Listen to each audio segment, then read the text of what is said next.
Hi hello welcome to competitive cracker. ഞാൻ Chikkumon Philip. അപ്പോൾ നമുക്ക് ഒരുപാട് സ്റ്റുഡൻസ് നമ്മൾ ചോദിച്ചൊരു ചോദ്യമാണ് JCA ഗാദിയൻ വില്ലേജിൻ്റെ സിലബസ് എങ്ങനെയായിരിക്കും എന്നുള്ളത്. അപ്പോൾ നമുക്ക് കഴിഞ്ഞ ഒരു എക്സാം, അതായത് JCA ഗാദിയൻ വില്ലേജിൻ്റെ മുൻപ് നടന്ന എക്സാമിൻ്റെ സിലബസ് തന്നെയായിരുന്നു നമ്മുടെ കേരള ബാങ്കിനും കോഓപ്പറേറ്റീവ് ഡിപ്പാർട്ട്മെൻറ്റിലോട്ടും ഉണ്ടായിരുന്ന JCAക്കും വന്നിട്ടുണ്ടായിരുന്നത്.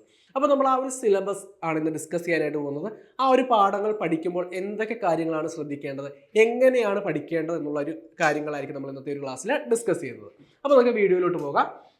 അപ്പം നമുക്ക് എല്ലാവർക്കും അറിയാവുന്ന പോലെ തന്നെ corporation 50 mark, banking 40 mark, 10 mark IT and cyber law ആണ്. അപ്പോൾ നമ്മൾ ഇന്ന് ആദ്യം ഡിസ്കസ് ചെയ്യാൻ പോകുന്നത് കോർപ്പറേഷൻ ആണ്. 50 മാർക്കിൻ്റെതാണ്. അപ്പോൾ ഒന്നാമത്തെ മോഡ്യൂൾ എന്ന് പറയുന്നത് corporation and other economic system. അപ്പോൾ ക്യാപിറ്റലിസം, സോഷ്യലിസം, കമ്മ്യൂണിസം, അതുപോലെ കോർപ്പറേഷൻ എങ്ങനെയാണ് ഒരു ബാലൻസിങ് ഫാക്ടർ ആകുന്നത്, അതുപോലെ partnership and joint stock company, corporative as an institution and as an enterprise, corporative Commonwealth. നമ്മുടെ കോർപ്പറേഷൻ്റെ ഏറ്റവും ബേസ് ലെവൽ കാര്യങ്ങളാണ് ഇതിൻ്റെ അകത്ത് വരിക. അതിൻ്റെ അകത്ത് ഓരോ എക്കണോമിക് സിസ്റ്റം പഠിക്കുമ്പോഴും അതിൻ്റെ ഫീച്ചേഴ്സ് മനസ്സിലാക്കുക. നമുക്ക് എപ്പോഴും PSCക്ക് ചോദിക്കുന്ന സ്റ്റേറ്റ്മെന്റ് ലെവൽ ചോദ്യങ്ങളാണ് വരാറുള്ളത്. ഇപ്പോൾ ഒരു ബേസ് ആയിട്ടുള്ള ടോപ്പിക് ആണെങ്കിൽ പോലും അവിടെ നിന്ന് നമുക്ക് സ്റ്റേറ്റ്മെന്റ് ആയിട്ട് വരും. താഴെ തന്നിരിക്കുന്നതിൽ ഏതാണ് കോർപ്പറേഷന്റെ ഫീച്ചർ അല്ലാത്തത്? അപ്പോൾ കോർപ്പറേഷന്റെ ഫീച്ചേഴ്സ് ഏതൊക്കെയാണ് നമ്മൾ എന്ത് ചെയ്യണം, കൃത്യമായി മനസ്സിലാക്കി പഠിക്കേണ്ടതായിട്ടുണ്ട്. രണ്ടാമത്തെ മോഡ്യൂൾ എന്ന് പറയുന്നത് evolution and development of corporative principles. നമുക്കറിയാം കോർപ്പറേറ്റീവ് പ്രിൻസിപ്പിൾസ് 4 സ്റ്റേജസ് ആയിട്ടാണ് ഡെവലപ്പ് ചെയ്ത് വന്നിരിക്കുന്നത്.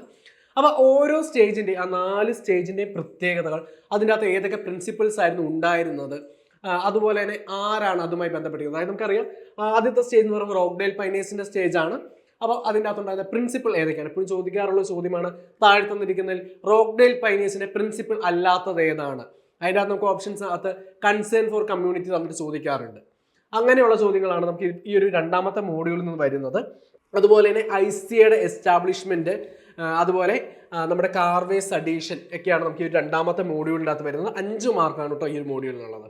അടുത്ത module type of cooperatives in India and in Kerala. കുറച്ച് വൈഡ് ആയിട്ടുള്ള ഒരു ടോപ്പിക്കാണ്. അതുപോലെ തന്നെ അതിന്റെ മാർക്ക് നോക്കിയാൽ നമുക്കറിയാം 7 മാർക്കാണ്. ആദ്യത്തെ 2 മോഡ്യൂളും 5 മാർക്കായിരുന്നു. ഈ ഒരു മോഡ്യൂളിന് 7 മാർക്കാണ് വരുന്നത്. നമുക്ക് short time and medium cooperative credit structure ഉണ്ട്. അതുപോലെ തന്നെ NAFED, housing cooperatives, marketing societies, consumer societies, അതുപോലെ ഇൻഡസ്ട്രിയൽ കോർപ്പറേറ്റീവ്സ്, അങ്ങനെ different types of cooperative societies in India and in കേരളയാണ് നമ്മളിവിടെ ഡിസ്കസ് ചെയ്യുന്നത്. അപ്പോൾ ഇതിൻ്റെ അകത്ത് നമ്മൾ എന്തൊക്കെയാണ് പഠിക്കേണ്ടത്? ആദ്യത്തെ നമ്മുടെ കോർപ്പറേറ്റീവ് സൊസൈറ്റി ഏതാണ്, അതുപോലെ തന്നെ ഇൻഡസ്ട്രിയൽ കോർപ്പറേറ്റീവ് സൊസൈറ്റീസിന്റെ ഓരോ സൊസൈറ്റീസും ഉണ്ട് അല്ലേ. ആ ഓരോ സൊസൈറ്റീസും അത് എസ്റ്റാബ്ലിഷ് ചെയ്തിരിക്കുന്ന ഡേറ്റ് ചോദിക്കാറുണ്ട്, അവരുടെ ഫങ്ഷൻസ് ചോദിക്കാറുണ്ട്. അടുത്ത ഒരു മോഡ്യൂളിലേക്ക് വരികയാണെങ്കിൽ management and working of major cooperative organisation and institutions in cooperatives. 5 മാർക്കാണ്. അതായത് നമ്മുടെ നാഷണൽ ലെവൽ അപ്പെക്സ് ആയിട്ടുള്ള നാഫെഡ്, ഇഫ്കോ, ക്രിപ്കോ, നബാർഡ്, NDDB, NCDC തുടങ്ങിയ ഇൻസ്റ്റിറ്റ്യൂഷൻസിന്റെ വർക്കിങ്ങും അവരുടെ പ്രധാന ഒബ്ജക്റ്റീവും എന്താണെന്നുള്ളത്. അപ്പൊ ഇത് പഠിക്കുമ്പം ഓരോ ഇൻസ്റ്റിറ്റ്യൂഷന്റെയും വർഷവും തീയതിയും ഉൾപ്പെടെ, അതായത് എസ്റ്റാബ്ലിഷ് ചെയ്ത ഡേറ്റ്, അതുപോലെ തന്നെ അതിന്റെ പ്രവർത്തനം എങ്ങനെയാണ്, അവരുടെ പ്രധാന ഉദ്ദേശ ലക്ഷ്യങ്ങൾ എന്തൊക്കെയാണ്. ഇപ്പൊ കഴിഞ്ഞൊരു എക്സാമിൽ നമുക്ക് ചോദിച്ചായിരുന്നു NCDC ആർക്കൊക്കെയാണ് ഫണ്ട് പ്രൊവൈഡ് ചെയ്യുന്നത്, അല്ലെങ്കിൽ NCDC എന്തിനു വേണ്ടിയിട്ടാണ് ഫണ്ട് പ്രൊവൈഡ് ചെയ്യുന്നത് അടക്കമുള്ള രീതിയിലുള്ള ചോദ്യങ്ങൾ വരുന്നുണ്ട്. അപ്പൊ എന്താണ്, ഓരോ ഇൻസ്റ്റിറ്റ്യൂഷൻ പഠിക്കുമ്പോൾ സാധാരണ നമ്മൾ പ്രിപ്പയർ ചെയ്യുമ്പോൾ CSEB എക്സാമിന് പ്രിപ്പയർ ചെയ്യുമ്പോൾ എങ്ങനെയാണ്, നാഫെഡ്, അതിന്റെ ഹെഡ് ക്വാർട്ടേഴ്സ്, അത് വന്ന വർഷം, അതുപോലെ തന്നെ അവർക്ക് എന്തെങ്കിലും മാഗസിൻ ഉണ്ടെങ്കിൽ അത്, ആ രീതിയിലാണ് നമ്മൾ പഠിച്ചു പോയിക്കൊണ്ടിരിക്കുന്നത്. പക്ഷേ ഇവിടെ നമുക്കൊരു JCയുടെ എക്സാമിന് വരുമ്പോൾ ഇതിൻ്റെയൊക്കെ ഒബ്ജക്റ്റീവ്സ് കൂടി പഠിക്കേണ്ടതായിട്ടുണ്ട്. ഇവരുടെ പ്രധാന ഒബ്ജക്റ്റീവ്സ് എന്തൊക്കെയാണ്? അതുപോലെ നമ്മൾ ആദ്യമേ പറഞ്ഞു PCRDBയുടെ കേസ് പറഞ്ഞായിരുന്നു. PCRDB അത് എന്തിനു വേണ്ടിയിട്ടാണ് ഫണ്ട് പ്രൊവൈഡ് ചെയ്യുന്നത്, എന്തൊക്കെ കാര്യങ്ങൾക്ക് കൊടുക്കുന്നു, അതുപോലെ പാക്സ് എന്തിനൊക്കെ ലോൺ കൊടുക്കുന്നു, അത്തരം രീതിയിലുള്ള ചോദ്യങ്ങൾ വരെ നമുക്ക് എന്ത് ചെയ്യാം ഈ ഒരു എക്സാമിന് എക്സ്പെക്ട് ചെയ്യാം. കാരണം PSCയുടെ ക്വസ്റ്റ്യൻസ് ആണ്, കുറച്ച് അഡ്വാൻസ്ഡ് ആയിട്ടും സ്റ്റേറ്റ്മെന്റ് ആയിട്ടുള്ള ചോദ്യങ്ങളായിരിക്കണം നമ്മൾ ഇവിടെ എക്സ്പെക്ട് ചെയ്യേണ്ടത്. അടുത്ത മോഡ്യൂൾ എന്ന് പറയുന്നത് കോർപ്പറേറ്റീവ് ഓഡിറ്റ് ആണ്. Definition, objective, scope, advantage and difference between audit of cooperative societies and joint stock company. അങ്ങനെ നമ്മുടെ KCS ആക്ടിൻ്റെ അകത്തുള്ള ഓഡിറ്റിനെ കുറിച്ച് നമ്മൾ നോക്കേണ്ടതുണ്ട്. അതായത് അതിൻ്റെ അകത്ത് കുറച്ച് ദിവസങ്ങളെ കുറിച്ച് പറയുന്നുണ്ട്. ആ ഓഡിറ്റിന്റെ ഫീസ് നമ്മൾ മനസ്സിലാക്കി വെക്കണം. അതുപോലെ തന്നെ കോർപ്പറേറ്റീവ് സെക്ടറിലെ ഓഡിറ്റിന് കുറച്ച് പ്രത്യേകതകളുണ്ട് ജോയിന്റ് സ്റ്റോക്ക് കമ്പനിയുടെ ഓഡിറ്റുമായി കമ്പയർ ചെയ്യുമ്പോൾ. അപ്പൊ അത് ഡിഫറൻസ് എന്താണ് എന്നുള്ളത് മനസ്സിലാക്കണം. അതുപോലെ മെക്കാനിക്കൽ ഓഡിറ്റ് എന്താണ്, അതുപോലെ ഡിഫറെന്റ് ടൈപ്സ് ഓഫ് ഓഡിറ്റ് ഒക്കെ നമ്മൾ എന്ത് ചെയ്യണം ഈ 5ാമത്തെ മോഡ്യൂളിൽ കവർ ചെയ്യണം. അടുത്ത മോഡ്യൂളാണ് ഇഷ്യൂസ് ഇൻ കോപ്പറേറ്റീവ് മാനേജ്മെന്റ്. അതായത് ഒരു കോപ്പറേറ്റീവ് സൊസൈറ്റി സ്ഥാപിക്കുമ്പോൾ അല്ലെങ്കിൽ ഓർഗനൈസ് ചെയ്യുമ്പോൾ വരുന്ന പ്രശ്നങ്ങൾ എന്തൊക്കെയാണ്, അത് ഫിനാൻസ് ചെയ്യുമ്പോൾ വരുന്ന പ്രശ്നങ്ങൾ എന്തൊക്കെയാണ്, അതുപോലെ അസോസിയേറ്റീവ് ക്യാരക്ടറിസ്റ്റിക്സ്, അതുപോലെ മൾട്ടിപർപ്പസ്, മൾട്ടി യൂണിറ്റ്, അങ്ങനെയുള്ള കോപ്പറേറ്റീവ് സൊസൈറ്റീസ്. ഇതിൻ്റെ അകത്ത് തന്നെയാണ് നമുക്ക് green house model, blue print model, അങ്ങനെയുള്ള കുറച്ച് മോഡൽ കൂടി ഇതിൻ്റെ അകത്ത് നോക്കേണ്ടതായിട്ടുണ്ട്. അത് വരുന്നത് എത്ര മാർക്കിനാണ്? 6 മാർക്കിനാണ്. ഇനി 7ാമത്തെ മോഡ്യൂൾ സെറ്റിൽമെന്റ് ഓഫ് ഡിസ്പ്യൂട്ട് എന്ന് പറയുന്നതാണ്. നമ്മുടെ KCS ആക്ടിന്റെ അകത്ത് വരുന്ന സെറ്റിൽമെന്റ് ഓഫ് ഡിസ്പ്യൂട്ട് തന്നെയാണ്. അപ്പൊ നമുക്ക് ആർബിട്രേഷൻ കോർട്ട്, അതുപോലെ ട്രിബ്യൂണല്, അത്തരം കാര്യങ്ങൾ, അതുപോലെ റിവ്യൂ, അപ്പീൽ, അതിന്റെ പ്രൊസീജിയർ, അതിന്റെ ഫീസ്, അത്തരം കാര്യങ്ങളാണ് നമ്മൾ 7ാമത്തെ മോഡ്യൂളിൽ നോക്കുവാനായിട്ടുള്ളത്. അടുത്താണ് സോഴ്സസ് ഓഫ് ഫണ്ട് എന്ന് പറയുന്ന ഒരു മോഡ്യൂൾ, 5 മാർക്കിനാണ്. State aid to cooperative, share capital contribution, PSPF, SSPF, fund, grant, subsidies, owned fund, borrowed funds etcetera. അതായത് ഒരു കോപ്പറേറ്റീവ് സൊസൈറ്റിയുടെ ഫണ്ട്, എന്തൊക്കെ സോഴ്സിൽ നിന്നും ഫണ്ട് റേസ് ചെയ്യും, നമുക്ക് KCS ആക്ടിന്റെ അകത്ത് പറയുന്ന ആ ഒരു മോഡ്യൂളാണ് ഇതെന്താ സോഴ്സ് ഓഫ് ഫണ്ട് ആയിട്ടുള്ളത്. നമുക്ക് 5 മാർക്കിനാണ് ഈ ഒരു മോഡ്യൂളിൽ നിന്ന് ചോദ്യം വരുന്നത്. അപ്പൊ അവിടെ പഠിക്കുമ്പോൾ നമ്മൾ സെക്ഷൻ ഉൾപ്പെടെ പഠിക്കേണ്ടതായിട്ടുണ്ട്. അടുത്ത cooperative legislation in India and in Kerala. ഇവിടെ നമ്മൾ പഠിച്ചു വരുമ്പോൾ നമുക്ക് 1904 ആക്ട്, ആ ആക്ടിന്റെ ഫീച്ചേഴ്സ്, അതിന്റെ ഒരു ഡീറ്റെയിൽ ആയിട്ടുള്ള മനസ്സിലാക്കൽ അല്ലെങ്കിൽ ഡീറ്റെയിൽ ആയിട്ടുള്ള ഒരു പഠനം അവിടെ ആവശ്യമായിട്ടുണ്ട്. നമുക്ക് 1904 ആക്ടിന്റെ പ്രത്യേകത, അതിൻ്റെ അകത്ത് എങ്ങനെയാണ് നമ്മുടെ റിസർവ് ഫണ്ടിനെ കുറിച്ച് പറഞ്ഞിട്ടുണ്ടായിരുന്നു, അത്തരം രീതിയിലുള്ള ഇൻഡെപ്ത് ചോദ്യങ്ങൾ വരെ നമുക്ക് എന്ത് ചെയ്യാം ഈ ഒരു 9ാമത്തെ മോഡ്യൂളിൽ നിന്നും ഡിസ്കസ് ചെയ്യാം. അതുപോലെ ഈ ഒരു 9 മോഡ്യൂളിൽ നിന്നുമായിട്ടാണ് എത്ര 50 മാർക്ക്, 9 മോഡ്യൂൾ 50 മാർക്കാണ് നമുക്ക് വരിക. നമുക്ക് നോക്കുകയാണെങ്കിൽ കഴിഞ്ഞ ഒരു എക്സാം, അതായത് നമുക്കിപ്പം ഇതേ സിലബസിൽ നടന്ന എക്സാമുകൾ പറയുകയാണെങ്കിൽ JC അത്, അപ്പൊ ഈ ഒരു സിലബസ് പ്രകാരം നടന്ന ലേറ്റസ്റ്റ് ആയിട്ട് നടന്ന 2 എക്സാമുകൾ ഉണ്ടായിരുന്നു, കേരള ബാങ്കിന്റെയും JC കോപ്പറേറ്റീവ് ഡിപ്പാർട്ട്മെന്റിന്റെയും. അപ്പൊ അതിന്റെയൊക്കെ കട്ട് ഓഫ് വന്നിരിക്കുന്ന മാർക്ക് പറയുകയാണെങ്കിൽ നമുക്ക് നോക്കിക്കഴിഞ്ഞാൽ മനസ്സിലാക്കാം എത്രയാണ്. നമുക്ക് JCIക്ക് വന്നിരിക്കുന്ന കട്ട് ഓഫ് എന്ന് പറയുന്നത് അറൌണ്ട് 56 മാർക്കാണ്, 56 മാർക്കാണ്. അതുപോലെ കേരള ബാങ്കിന് വന്ന കട്ട് ഓഫ് എന്ന് പറയുന്നത് 53 പോയിന്റ് സംതിങ്. അപ്പൊ ഈ ഒരു റേഞ്ചിലാണ് ആ 2 എക്സാമുകൾക്കും കട്ട് ഓഫ് വന്നത്. അത്യാവശ്യം നല്ല രീതിയിൽ സ്റ്റാൻഡേർഡ് ആയിട്ടുള്ള, അതുപോലെ തന്നെ സ്റ്റേറ്റ്മെന്റ് ലെവൽ ചോദ്യങ്ങളായിരുന്നു. പിന്നെ കുറച്ച് ചോദ്യങ്ങളുടെ ക്യാൻസലേഷൻ ഒക്കെ വന്നതിന് ശേഷം ഈ ഒരു രീതിയിലാണ് കട്ട് ഓഫ് വന്നിരുന്നത്. അപ്പം ഒരു ഉദ്യോഗാർത്ഥിയെ സംബന്ധിച്ച് കോപ്പറേഷന്റെ ടോപ്പിക്ക് വളരെ നല്ല രീതിയിൽ കവർ ചെയ്ത് ഏറ്റവും ഒരു ബേസ് ഫുള്ള് മനസ്സിലാക്കി, ബേസ് മുതൽ അഡ്വാൻസ് ആയ കാര്യങ്ങൾ മുഴുവൻ മനസ്സിലാക്കി പോയി കഴിഞ്ഞാൽ നമുക്ക് എത്ര മാർക്ക് കിട്ടും? 50 മാർക്ക്, ഫുൾ മാർക്ക് സ്കോർ ചെയ്യാനായിട്ട് പറ്റും. കാരണം നമ്മുടെ സിലബസ് ഉണ്ട്, ആ സിലബസിന്റെ കംപ്ലീറ്റ് ആയിട്ട് മനസ്സിലാക്കി, ആ സിലബസ് കംപ്ലീറ്റ് ആയിട്ട് കവർ ചെയ്ത് പോയി കഴിഞ്ഞാൽ ഉറപ്പായിട്ടും 50 മാർക്ക് സ്കോർ ചെയ്യാം. അതിൻ്റെ അകത്ത് 1-2 ചോദ്യങ്ങൾ എന്തെങ്കിലും മിസ്റ്റേക്ക് കൊണ്ട് ക്യാൻസൽ ചെയ്താൽ പോലും എത്രയാണ്? അതൊരു 45 മാർക്ക് ഷുവറായിട്ട് മേടിക്കാനായിട്ട് പറ്റും. ഇനി നമ്മളെ സംബന്ധിച്ച് കട്ട് ഓഫിലോട്ട് എത്ര മാർക്കാണ് വേണ്ടത്? ഈ ഒരു കേസിൽ വെച്ചാണ് ഞാൻ പറയുന്നത്. കട്ട് ഓഫ് ഇതേ രീതി കട്ട് ഓഫ് വരണമെന്ന് ഒരർത്ഥത്തിലല്ല പറയുന്നത്. നമുക്ക് എന്താണ് വളരെ നിസ്സാരമായ മാർക്ക് മാത്രം മതി. അതായത് ബാങ്കിങ്ങിലോട്ട് പോവുകയാണെങ്കിൽ 40 മാർക്ക് ഉണ്ട് ബാങ്കിങ്. കോർപ്പറേഷൻ അത്യാവശ്യം പഠിച്ചിട്ട് പോകുന്നു, അടുത്ത ബാങ്കിങ് നോക്കിയിട്ട് പോയ ഒരാളെ സംബന്ധിച്ച് സുഖമായിട്ട് എന്ത് ചെയ്യാൻ പറ്റും? ആദ്യ 10 റാങ്കിലോട്ട് എത്തുവാനായിട്ട് പറ്റും. ആദ്യ 10 റാങ്കിലേക്കല്ല, ഈ ഒരു ബേസ് ലെവൽ മാർക്കാണെങ്കിൽ നിങ്ങൾക്ക് റാങ്ക് ലിസ്റ്റിൽ ഉൾപ്പെടുവാനായിട്ട് പറ്റും. ഏറ്റവും അഡ്വാൻസ്ഡ് ആയിട്ടുള്ള കാര്യങ്ങൾ, അത് കോർപ്പറേഷൻ ഇതുപോലെ നന്നായിട്ട് പ്രിപ്പയർ ചെയ്തത്, അതുപോലെ ബാങ്കിങ് നോക്കിയിട്ട് പോയി കഴിഞ്ഞാൽ തന്നെ നമുക്ക് എന്ത് ചെയ്യാൻ പറ്റും?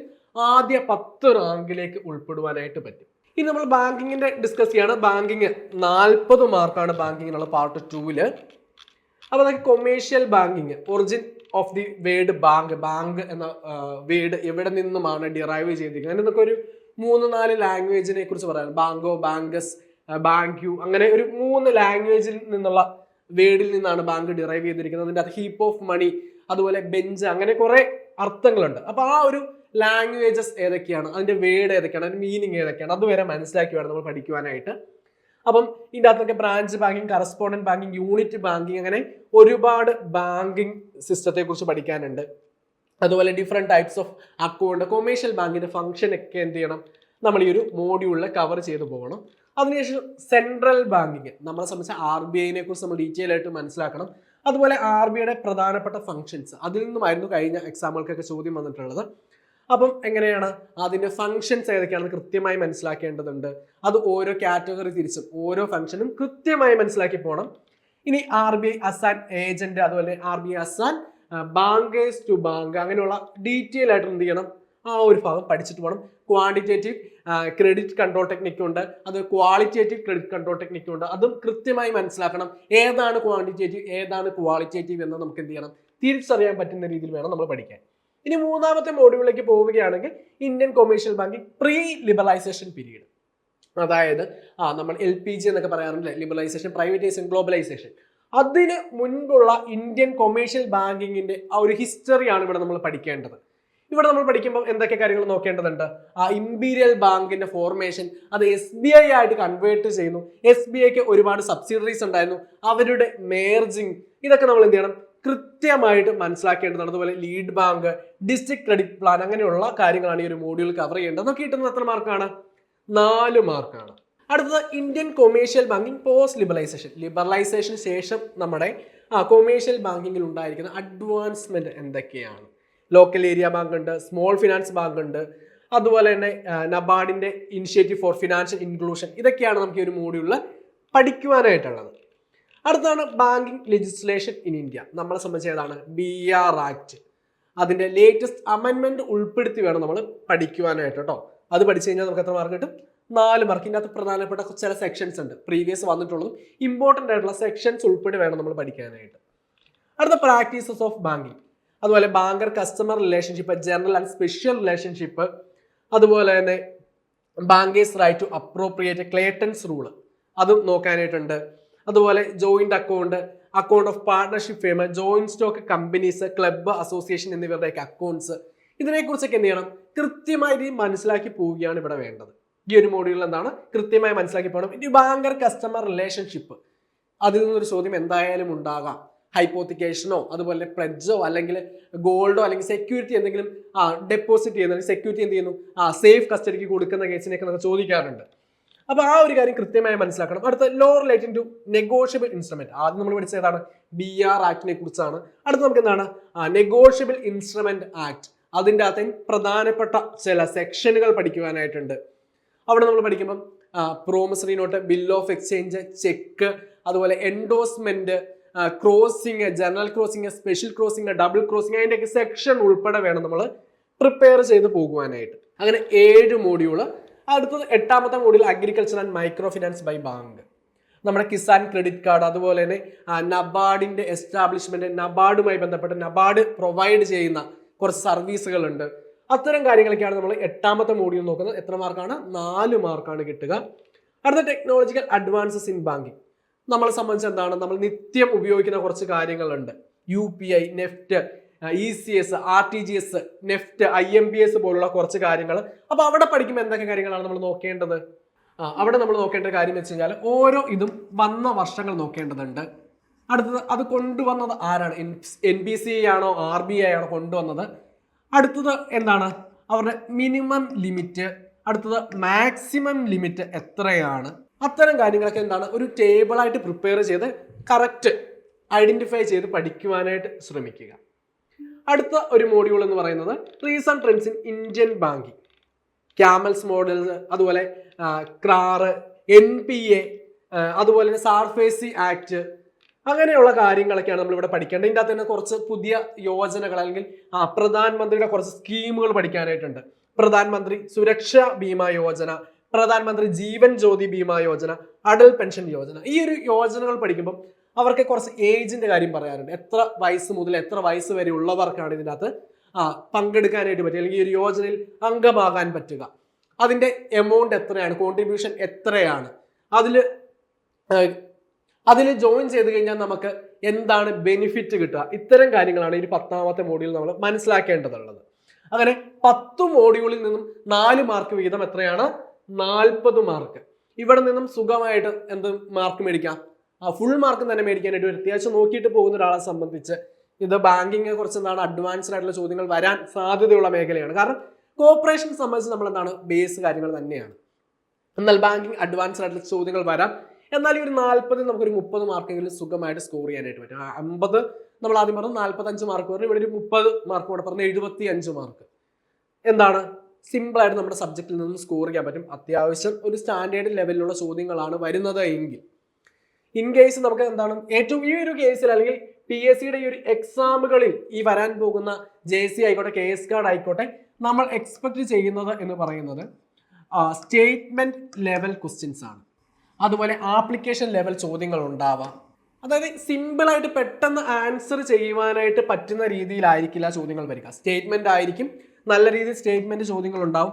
അത് കൃത്യമായിട്ട് ഏതാണ് ശരി ഏതാണ് തെറ്റ് എന്നുള്ള രീതിയിൽ തന്നെ ചോദ്യങ്ങൾ വരും. അപ്പൊ അതിന് എന്ത് ചെയ്യണം? അത് നമ്മൾ എക്സാം എഴുതി പ്രാക്ടീസ് ചെയ്യുകയാണ് വേണ്ടത്. കാരണം ഒരു പരിധി വരെ ഉദ്യോഗാർത്ഥികളെ കുഴപ്പിക്കുന്ന മറ്റൊരു കാര്യം എന്ന് പറയുന്നതാണ് ടൈം മാനേജ്മെന്റ് ആണ്. കാരണം ഈ ഒരു സ്റ്റേറ്റ്മെന്റ് ലെവൽ ചോദ്യങ്ങൾ വായിച്ച് വരാനായിട്ട് നമുക്ക് എന്ത് ചെയ്യും? സമയമെടുക്കും. അത് മനസ്സിലാക്കി എടുക്കണമെങ്കിൽ കുറച്ചുകൂടി സമയമെടുക്കും. അപ്പം ആ ചോദ്യങ്ങൾ നന്നായിട്ട് സമയത്തിന് ഉള്ളിൽ തന്നെ ആൻസർ ചെയ്യണമെങ്കിൽ അത് കൃത്യമായ പ്രാക്ടീസിൽ കൂടി മാത്രമേ പറ്റത്തുള്ളൂ. ഞാനിപ്പോൾ പറഞ്ഞു 75 മാർക്കിൻ്റെ ഒരു കഥ ഞാൻ പറഞ്ഞു. ഈ ഒരു മാർക്കൊക്കെ സ്കോർ ചെയ്യണമെങ്കിൽ എന്ത് വേണം? കൃത്യമായി ചോദ്യങ്ങൾ മനസ്സിലാക്കി എഴുതാനായിട്ടുള്ള സമയം കിട്ടണം. അപ്പം ഈ ചോദ്യങ്ങളൊക്കെ കൃത്യമായിട്ട് ഇന്ന് എല്ലാ ചോദ്യങ്ങളും ഇന്ന് വായിച്ച് ഒരുപാട് 2-3 വട്ടം വായിക്കാനുള്ള സമയമൊന്നും നമുക്ക് കിട്ടത്തില്ല. അപ്പം ഒറ്റ വായനയിൽ തന്നെ ആൻസറിലോട്ട് എത്തണമെങ്കിൽ നമ്മൾ അത്ര ഡീപ്പായിട്ട് പഠിച്ചിട്ടുണ്ടായിരിക്കണം. അപ്പം അതുപോലെ തന്നെ എന്ത് ചെയ്തിരിക്കണം? എക്സാമുകൾ എഴുതി പ്രാക്ടീസ് ചെയ്യുക കൂടി വേണം. അപ്പം ഇത്രയുമാണ് നമ്മുടെ സബ്ജക്ട് പാർട്ടിലോട്ട് നമുക്ക് ഡിസ്കസ് ചെയ്യാനുള്ളത്. ഇനി IT ആൻഡ് സൈബർ ലോയിലേക്ക് പോകാം. IT ആൻഡ് സൈബർ ലോ നോക്കുകയാണെങ്കിൽ എങ്ങനെയാണ്? Hardware, input device, output device ഏറ്റവും ബേസ് ലെവൽ കാര്യങ്ങളാണ്. ഇനി സോഫ്റ്റ്വെയർ, അതിൻ്റെ ക്ലാസിഫിക്കേഷൻ, സിസ്റ്റം സോഫ്റ്റ്വെയറും ആപ്ലിക്കേഷൻ സോഫ്റ്റ്വെയറും തമ്മിലുള്ള ഡിഫറൻസ് എന്താണ്? അതുപോലെ പോപ്പുലർ ആപ്ലിക്കേഷൻ സോഫ്റ്റ്വെയർ പാക്കേജസ് ഏതൊക്കെയാണ്? ബേസിക്സ് ഓഫ് പ്രോഗ്രാമിംഗ്, അതുപോലെ കമ്പ്യൂട്ടർ നെറ്റ്വർക്ക്, ലാൻ വാൻ മാൻ, അങ്ങനെ അതിൻ്റെ ഫീച്ചേഴ്സ് എന്തൊക്കെയാണ്? ഇതൊക്കെയാണ് നമുക്ക് ഈ ഒരു ഭാഗത്ത് നോക്കാനുള്ളത്. അടുത്ത ഇന്റർനെറ്റ് ഉണ്ട്, cyber crime and cyber law. ഇത്രയാണ് നമുക്ക് IT ആൻഡ് സൈബർ ലോയിൽ നിന്ന് നോക്കുവാനായിട്ടുള്ളത്. അപ്പം നമ്മളെ സംബന്ധിച്ച് CSEB എക്സാമിന്, കോപ്പറേറ്റീവ് എക്സാമുകൾക്ക് പ്രിപ്പയർ ചെയ്യുന്ന ഉദ്യോഗാർത്ഥിനെ സംബന്ധിച്ച് നമ്മൾ ഇതുവരെ നോക്കാത്ത ഒരു ഏരിയ ആണ് IT ആൻഡ് സൈബർ ലോ. കാരണം CSEB എക്സാമിന് നമുക്ക് എങ്ങനെയാണ് നമുക്ക് അക്കൗണ്ടൻസി ഒക്കെ പുറകെ, നമ്മുടെ കോപ്പറേഷനൊക്കെ പുറമെ നമുക്ക് വരുന്ന ഏതാണ്? GK ഇംഗ്ലീഷ് മാത്സ് ആണ്. ഇവിടെ അതിനെല്ലാം പകരം ഏതാണ്? IT ആൻഡ് സൈബർ ലോ എന്നൊരു ഒറ്റ സംഭവം നമുക്ക് 10 മാർക്കിനാണ് വരിക. ഇത് നമ്മളെ സംബന്ധിച്ച് പുതിയ ഒരു കാര്യമാണ്. അപ്പൊ എന്ത് വേണം? ഈ ഒരു സിലബസ് കറക്റ്റായിട്ട് കവർ ചെയ്യുന്ന രീതിയിൽ നമ്മൾ എന്ത് ചെയ്തിരിക്കണം? പഠിക്കേണ്ടതായിട്ടുണ്ട്. നിങ്ങൾ പഠനത്തിന്റെ എത്ര ശതമാനം മാത്രം ഈ ഒരു IT ആൻഡ് സൈബർ ലോയ്ക്ക് വേണ്ടിയിട്ട് മാറ്റിവെച്ചാൽ മതി? 10ൽ 1 മാത്രം മാറ്റിവെച്ചാൽ മതി. ബാക്കി നിങ്ങൾ നിങ്ങളുടെ കംപ്ലീറ്റ് ടൈം 9 എവിടെ നിങ്ങൾക്ക് വിനിയോഗിക്കാം? കോപ്പറേഷനും ബാങ്കിങ്ങിന് വേണ്ടി വിനിയോഗിക്കാം. അപ്പോൾ നിങ്ങൾ ടൈം ടേബിൾ പ്രിപ്പയർ ചെയ്യുമ്പോൾ, പഠിക്കുവാനായിട്ട് ഇൻഡിവിജ്വൽ ടൈം ടേബിൾ പ്രിപ്പയർ ചെയ്യുമ്പോൾ നിങ്ങളുടെ ടോട്ടൽ സമയം, നിങ്ങൾ പഠിക്കാനായിട്ട് വെച്ചിരിക്കുന്ന ടോട്ടൽ സമയത്തിന്റെ 1/10 മാത്രം നിങ്ങൾ ITക്ക് വേണ്ടിയിട്ട് വിനിയോഗിച്ചാൽ മതി. നമ്മുടെ സബ്ജക്റ്റിന് നല്ല രീതിയിൽ മുൻതൂക്കം കൊടുത്തുകൊണ്ട് തന്നെ നിങ്ങൾ പഠിക്കുക. ഓരോ മോഡ്യൂളും കൃത്യമായി കവർ ചെയ്ത് അത് റിവൈസ് ചെയ്ത് എല്ലാ ടോപ്പിക്കും കവർ ചെയ്തിട്ട് വീണ്ടും ഒന്നുകൂടി റിവൈസ് ചെയ്ത് ഇങ്ങനെ മാക്സിമം പറ്റുന്നത്രയും റിവിഷൻ കൂടി നടത്തിയെങ്കിലാണ് നമുക്ക് എന്ത് ചെയ്യാൻ പറ്റുക? ആ ടോപ്പ് റാങ്കിലേക്ക് എത്തുവാനായിട്ട് പറ്റുക. അപ്പം ഈ ഒരു രീതിയിൽ നിങ്ങൾക്ക് പ്രിപ്പയർ ചെയ്യുന്നതിന് വേണ്ടിയിട്ട് നിങ്ങളെ ഹെൽപ്പ് ചെയ്യാൻ വേണ്ടിയിട്ട് നമ്മൾ CECയിലെ പുതിയ ഒരു ബാച്ച് സ്റ്റാർട്ട് ചെയ്യുന്നുണ്ട്. അപ്പോൾ live class, record class, PDF note, അതുപോലെ നമുക്ക് എക്സാമുകൾ നടത്തി, അതായത് കൃത്യമായി എക്സാമുകൾ നടത്തിയിട്ട് എങ്ങനെയാണ് നമ്മുടെ PSCയുടെ എക്സാമിന് തയ്യാറെടുക്കുകയാണ്. ഇപ്പോൾ CSEB എക്സാമിന് പ്രിപ്പയർ ചെയ്യുന്ന ഉദ്യോഗാർത്ഥിയെ സംബന്ധിച്ച് എന്താണ്? നെഗറ്റീവ് മാർക്കില്ല. അപ്പോൾ ഈ നെഗറ്റീവ് മാർക്കുള്ള എക്സാമുകൾ എങ്ങനെ നമുക്ക് എഴുതാം? നമുക്ക് മാക്സിമം നെഗറ്റീവ് മാർക്ക് എങ്ങനെ ഒഴിവാക്കാം? ഈ ഒരു കാര്യങ്ങൾക്ക് വേണ്ടി നമ്മൾ എന്ത് ചെയ്യും? നമ്മൾ കൃത്യമായി എക്സാമുകൾ നടത്തി, മോഡൽ എക്സാമുകൾ നടത്തിയിട്ടായി നിങ്ങൾ എക്സാം ഹാളിലേക്ക് വിടുക. അപ്പോൾ അഡ്മിഷൻ എടുക്കാൻ താല്പര്യമുള്ളവർ എന്ത് ചെയ്യുക? നമ്മുടെ ഈ ഒരു ബോർഡ് നമ്പറിൽ കോൺടാക്ട് ചെയ്യുക. അപ്പം നമ്മുടെ ക്ലാസ്സിന്റെ പ്രത്യേകത എന്തൊക്കെയാണെന്ന് വെച്ചാൽ ലൈവ് ക്ലാസ് ഉണ്ടാവും, മോഡൽ എക്സാം ഉണ്ട്, മെന്റർഷിപ്പ് ക്ലാസ് ഉണ്ട്, റെക്കോർഡ് ക്ലാസ് ഉണ്ട്. എല്ലാം ഒരു കൂടി പറയുകയാണ്. അപ്പോൾ അഡ്മിഷൻ എടുക്കാൻ താല്പര്യം എന്ത് ചെയ്യുക? നമ്മുടെ ബോർഡ് നമ്പറിൽ കോൺടാക്ട് ചെയ്യുക. അതുപോലെ കമന്റ് ബോക്സിൽ എന്ത് ചെയ്തിരിക്കുക? അപ്പോൾ നമ്മൾ കമന്റ് ബോക്സിൽ എന്ത് ചെയ്യുക? ഒരു ഗൂഗിൾ ഫോം കൊടുത്തിരിക്കുക. അതിൻ്റെ അകത്ത് നിങ്ങൾക്ക് എന്ത് ചെയ്യാം? നമ്മുടെ കോഴ്സിനെ കുറിച്ച് കൂടുതൽ ഡീറ്റെയിൽസ് അറിയുന്നതിന് വേണ്ടിയിട്ട് നിങ്ങൾക്ക് കണക്ട് ചെയ്യാവുന്നതാണ്. അപ്പോൾ നമ്മുടെ ചാനൽ ആദ്യമായിട്ടാണ് കാണുന്നതെങ്കിൽ എന്ത് ചെയ്യുക? നമ്മുടെ ചാനൽ ഒന്ന് സബ്സ്ക്രൈബ് ചെയ്തേക്കുക. അതുപോലെ നമ്മുടെ ഇൻസ്റ്റാഗ്രാം ചാനലിൻ്റെ ലിങ്ക് കൂടി നമ്മൾ കൊടുത്തിരിക്കാം. അപ്പോൾ അതൊന്ന് ഫോളോ ചെയ്യാത്തവരുണ്ടെങ്കിൽ ഒന്ന് ഫോളോ ചെയ്തേക്കാം. നമുക്ക് മറ്റൊരു വീഡിയോ കാണാം. താങ്ക്